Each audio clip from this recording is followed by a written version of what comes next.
లోకంలో చాలామంది సహవాసానికి పిలుస్తారో లేదో, ఏమంటే సహవాసానికి పిలిచేది ఎవరు?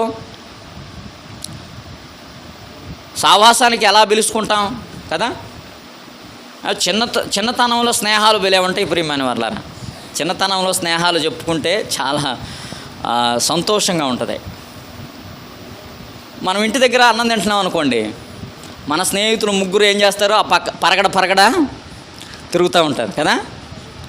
తల్లి కానీ తండ్రి కానీ అనుకుంటాడు, ఈ వచ్చారుగా వాళ్ళు ఇద్దరు ముగ్గురు వచ్చారు, ఇక ఈడెందుకు అన్నం తింటాడు, వీడిక ఇటు నుంచి ఇటే పెడతాడు, ఇంక తిని వెళ్ళి తిరిగి రా అంటూ ఉంటాడు.